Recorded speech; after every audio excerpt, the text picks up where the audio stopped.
नमस्कार शेतकरी मित्रांनो, भारत कृषी प्रधान देश म्हणून ओळखला जातो, म्हणून शेतीला खूप महत्त्व आहे. म्हणून शेती हे शेतकऱ्यांचे खूप महत्त्वाचे उत्पादनाचे साधन आहे.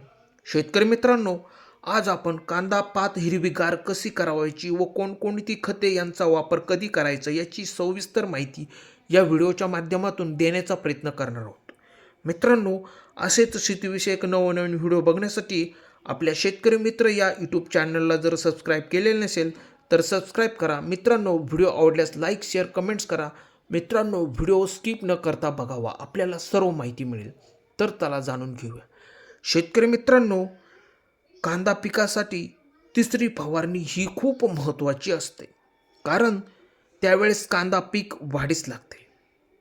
साधारणपणे लागवडीनंतर 65 ते 70 दिवसांनी ही फवारणी करावी.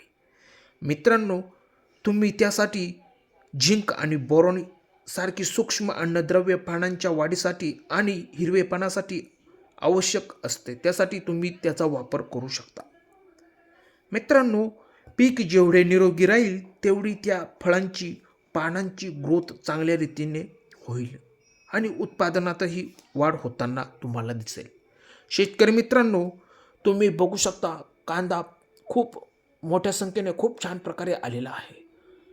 सर्वत्र हिरवीगार पात तुम्हाला दिसत असेल आणि कांदा पोसण्यासाठी पण तयार झालेला आहे. मित्रांनो, बोरॉन किंवा झिंक तुम्ही फवारणीतून किंवा ड्रीपद्वारे सहज देऊ शकता. मित्रांनो, त्यानंतर 19-19-19 किंवा 052-34 सारखे पाण्यात विरघळणाऱ्या खतांची फवारणी केल्यास कांदा पिकाची मोठ्या प्रमाणात वाढ होते. तेव्हा तुम्ही याचा पण वापर सहज करू शकता.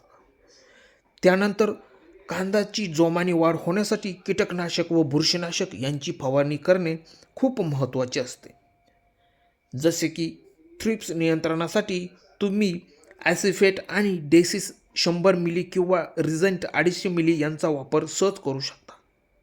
मित्रांनो, ज्याने तुमच्या कांदा पिकात मावा, तुडतुडे, पांढरी माशी, किडी यांपासून नियंत्रण मिळू शकता.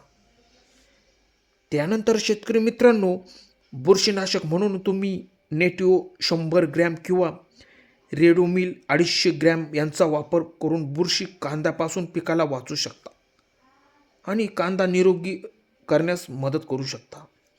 मित्रांनो, स्टिकर वापरून फवारणी केल्यास कांदा पिकाची प्रामुख्याने वाढ जोमाने होते. मित्रांनो, फवारणी करताना जमिनीत ओलावा असणे खूप महत्त्वाचे असते. साधारणपणे संध्याकाळी 4 नंतर फवारणी करणे योग्य असते. त्यावेळेस फवारणी केली तर पिकाला योग्य रीतीने औषध बसते आणि योग्य तो रिझल्ट मिळतो. तुम्ही बघू शकता कांद्याचे पीक खूप मोठ्या प्रकारे जोमाने आलेले आहे. शेतकरी मित्रांनो, शेती करायची म्हणजे खूप नियोजन करावे लागते. त्यासाठी वेळोवेळी खते, औषधे, पाणी यांचा मात्रा दिल्यास शेती पिकातून भरघोस उत्पादन मिळते. शेतकरी मित्रांनो, कसा वाटला व्हिडिओ?